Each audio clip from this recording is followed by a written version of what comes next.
Muito bem, senhores, a gente vai então finalizar a nossa última figura de sintaxe, porque realmente eu não quis extrapolar o limite do vídeo anterior, é a chamada antecipação. Ela é simples também porque a gente já comentou a antecipação de uma certa forma. Olha a definição. É a antecipação de um termo ou de uma expressão como um recurso enfático. Ela pode gerar o anacoluto. Então, olha só, vamos só colocar uma observação aqui, ó. Hipérbato.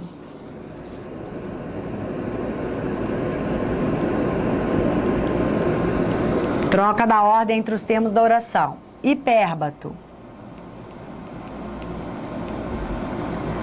Antecipação e anacoluto tem uma areazinha aí em comum que você deve ficar craque nessas três para não se confundir, tá?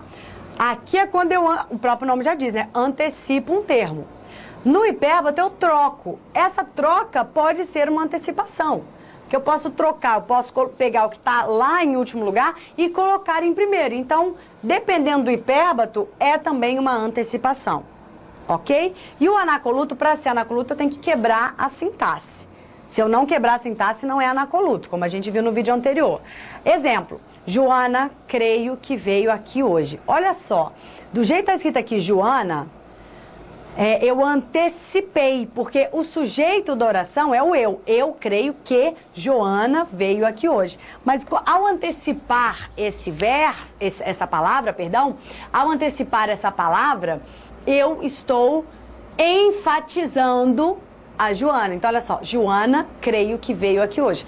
Pode gerar o anacoluto. Nesse caso aqui, não gerou, porque o anacoluto é quando uma expressão fica solta sintaticamente falando. E aqui não tem nada solto. A Joana continua sendo o objeto direto. O sujeito é o eu. Então, eu creio que Joana veio aqui hoje. Então, o sujeito desse verbo é o eu. O sujeito desse verbo é a Joana. Eu só antecipei para enfatizar. Se eu tivesse sem isso aqui, sem um verbo, tá? Né? Ou se eu tivesse um sujeito sem um verbo, mas agora eu tenho sujeito e tenho predicado. Aí eu geraria o anacoluto. O anacoluto geralmente provoca isso. Um sujeito sem um predicado. Geralmente o anacoluto provoca isso. Um sujeito sem um predicado. Aqui eu não tenho isso. Aqui eu não tenho isso, tá? Eu tenho o sujeito e o seu predicado. Eu tenho o sujeito oculto e o seu predicado, então eu não gerei anacoluto, eu gerei apenas a antecipação. Mais um exemplo de antecipação, o tempo parece que vai piorar. O tempo parece que vai piorar. Olha só, eu antecipei o tempo, né?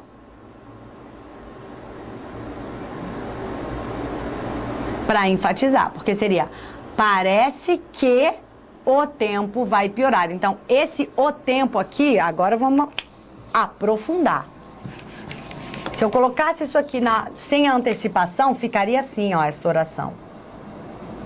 Parece que o tempo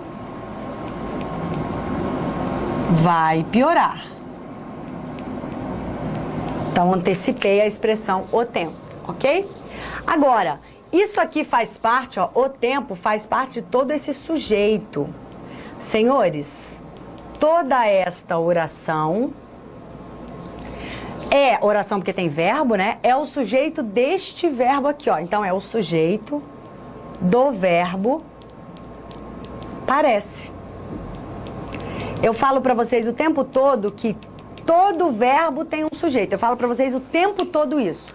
Todo verbo tem um sujeito. Quem é o sujeito desta locução? O tempo. Quem é o sujeito de parece? Toda esta oração. Então, tá tudo bem, eu também não gerei anacoluto, porque eu só gero anacoluto quando eu tenho um sujeito e não tenho um predicado. Eu tenho um termo sem a sua complementação sintática na oração. Eu tenho um termo sem a sua complementação sintática na oração. Não é esse o caso que acontece aqui. Não é esse o caso que acontece aqui. Aqui eu tenho o sujeito do verbo parecer. Portanto, muito cuidado pelo seguinte motivo. Muito cuidado pelo seguinte motivo. A antecipação, eu pego qualquer termo e coloco logo lá no início da oração. Isso é antecipação. Vai começar a oração com aquilo. Às vezes isso gera o anacoluto. Como é que você vai diferenciar um do outro? O anacoluto tem que quebrar a estrutura. Nós vimos exemplos no vídeo anterior. Então, quando eu tenho anacoluto, eu tenho um termo sem a sua complementação sintática. A sua estrutura sintática não se completa. Tudo bem, senhores? Bom, essa aqui é a nossa última figura de sintaxe. Como eu falei para vocês, esse é o conteúdo mais extenso das figuras de linguagem. Tá? Mas ela ficou pra cá pra gente não extrapolar o tempo do vídeo anterior. Agora, então, figuras de sintaxe, fim.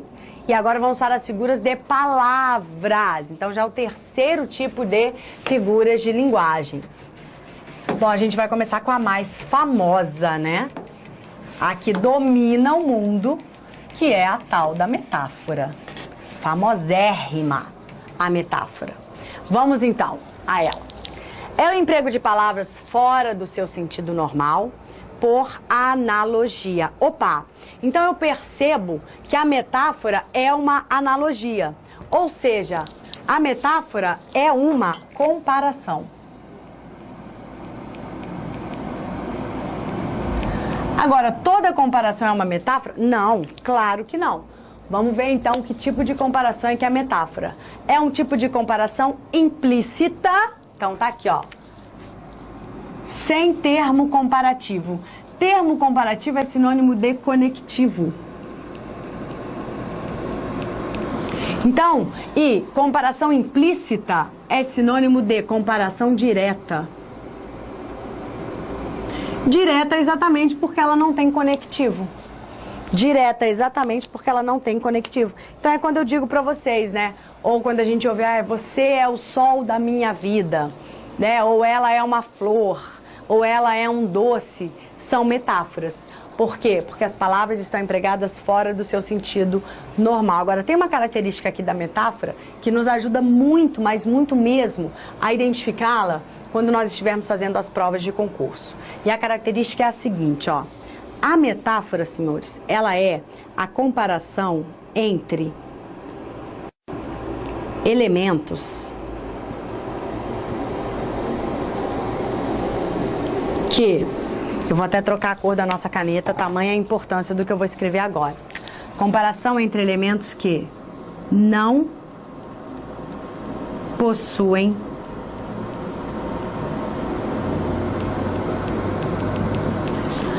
uma relação objetiva de sentido.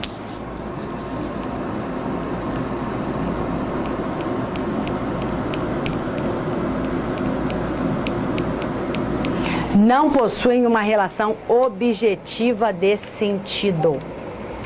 Vamos entender o que é isso. Quando eu falar em relação objetiva ou por relação objetiva, o que você vai entender é o seguinte: independe da sua opinião, independe do seu juízo de valor, não é algo pessoal, não é algo pessoal. Então, não possuem relação objetiva.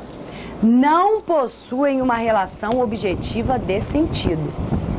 Como é que isso se dá, Rafaela? Ora, vamos então ver o seguinte. Quando eu digo você é um doce, eu estou primeiro fazendo uma comparação. Eu estou comparando você a um doce.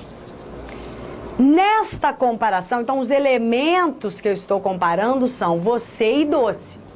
Entre estes elementos, existe uma relação objetiva. Senhores, objetiva é que não é de acordo com o seu ponto de vista.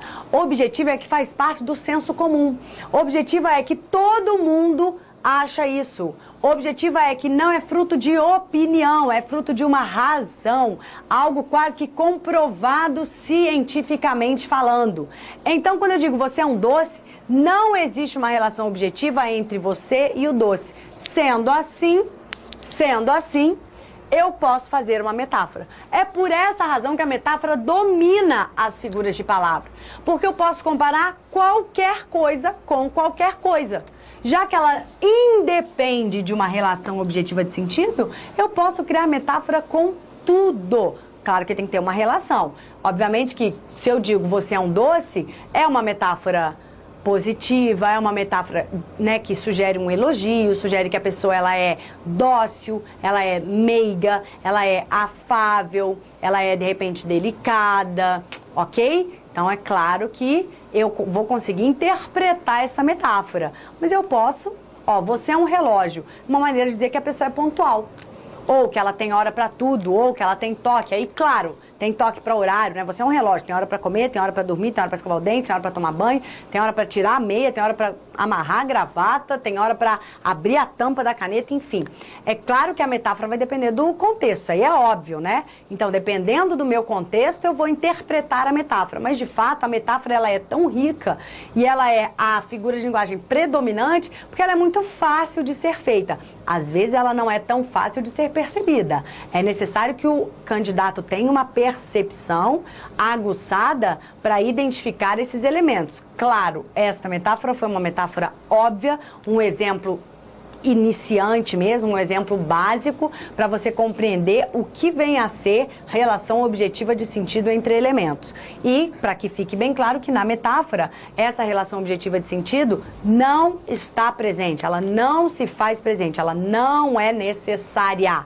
Tudo bem? Então, entre elementos que não possuem uma relação objetiva de sentido. Olha lá, a Amazônia é o pulmão do mundo. Não tem relação objetiva de sentido entre a Amazônia e pulmão. Não tem. Quem tem pulmão é ser humano. Essa é uma relação objetiva de sentido. Então, é claro que eu não vou conseguir fazer uma metáfora com o ser humano e um pulmão, tá? Por quê? Entre o ser humano e o pulmão existe uma relação objetiva de sentido. Todo ser humano tem um pulmão. Pelo menos, né, em condições normais de temperatura e pressão.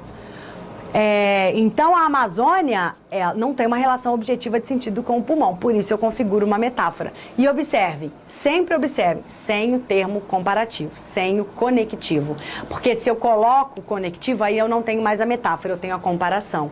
Então, se aqui eu tivesse a Amazônia é como o pulmão do mundo, seria uma coisa, mas eu não tenho termo comparativo, eu não tenho conectivo. Então eu digo, a Amazônia é o pulmão do mundo. Encontrei a chave do problema.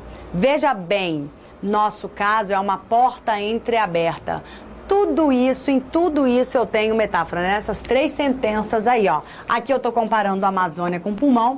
Aqui, quando eu digo, ó, a chave do problema, não existe relação objetiva de sentido entre problema e chave. A chave é algo físico, né? O problema é algo metafísico, muitas vezes. Então, não tem chave para problema, ok?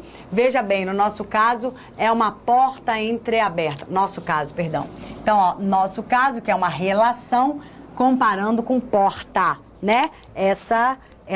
Esse objeto aqui, na verdade eu entendo, como eu falei pra vocês, eu entendo a metáfora sem sombra de dúvida, óbvio que eu entendo a metáfora. Nosso caso é uma porta entreaberta, significa que não terminou, né? Tem volta, tá mal resolvido, senão eu falo, ó, página virada, acabou, filhote. Apesar de que páginas viradas podem ser desviradas, mas é claro, brincadeiras à parte.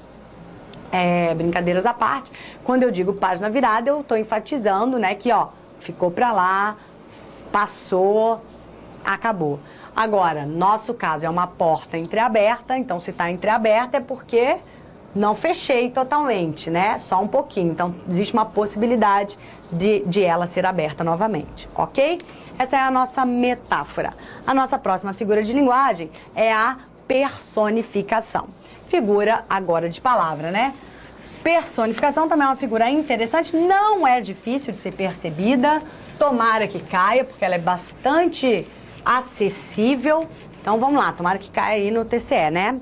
Olha lá, personificação é a atribuição de ações, de qualidades e de sentimentos humanos a seres inanimados. Simples assim. Então, quaisquer ações, qualidades e sentimentos humanos a seres inanimados criam a personificação. Personificação, só fica uma observação, ela é também chamada de prosopopeia. É legal saber porque às vezes as bancas cobram assim. Prosopopeia, agora sem acento, né? Conforme a nova ortografia. Então, prosopopeia ou personificação é a atribuição de ações, de sentimentos, de qualidades humanas a seres inanimados. Vários exemplos, olha só. A lua sorri aos enamorados. Sorrir é uma ação humana que foi atribuída à lua, que é um ser inanimado. Portanto, personifiquei a lua. O vento beija meus cabelos, as ondas lambem minhas pernas, o sol abraça o meu corpo, meu coração canta feliz. Senhores, observem, beijar é uma ação humana que foi atribuída ao vento, que é um ser inanimado. Lamber é uma ação humana que foi atribuída às ondas, também um ser inanimado. Abraçar é uma ação humana que foi atribuída ao sol, que é um ser inanimado. E por fim, cantar, que também é uma ação não só humana, porque os passarinhos também cantam, né? Mas o cantar, essa ação humana, foi atribuída ao coração, que também é um ser inanimado. Uma vez eu dei esse exemplo em sala e o aluno falou assim: não, professora, o coração não é um ser inanimado. Aí eu falei, por que não? Falou, porque é o coração que te dá a vida. Por favor, né? Não se odeiem a esse ponto, não se odeiem a esse ponto, tá? É até difícil comentar, mas a gente vive esses momentos de pérola, assim, em sala de aula. Então, meu coração canta feliz é uma personificação. Obviamente, né, gente? Brincadeiras à parte, realmente o aluno falou isso. Me assustei um pouco na hora, mas tudo bem. Essas ações, o que importa aqui é que você perceba, que você consiga visualizar a personificação. Então, quaisquer ações humanas, quaisquer qualidades, quaisquer sentimentos. Quer ver, exemplo de qualidade? Inteligente. Então, o sol inteligente ilumina a todos. Quer dizer, a inteligência, ela é uma atribuição, ela é uma qualidade humana. Quando você atribui essa qualidade, ou então o sol triste, ou então a lua alegre, ou a lua triste, ou o mar alegre. Então, essas qualidades, essas ações, esses sentimentos, aqui nós vimos exemplos todos com ações, tá? Mas qualidades e sentimentos humanos também podem ser atribuídos a seres inanimados. O importante é que você perceba isso. Ok? Que podem ser atribuídos a seres inanimados e muitas vezes são. Quando isso acontecer, eu estou fazendo uso da personificação. Tudo bem, senhores? Muito bem. Vamos então à nossa próxima figura, que é a chamada metonímia. Olha, para a gente estudar metonímia e para você detonar no TCE, a gente vai ter que comparar bastante, entender bastante a diferença da metonímia com a metáfora. Então, como eu não vou conseguir fazer isso em 1 minuto, a gente vai deixar para falar da metonímia no nosso próximo vídeo, tudo bem? Então, eu espero vocês e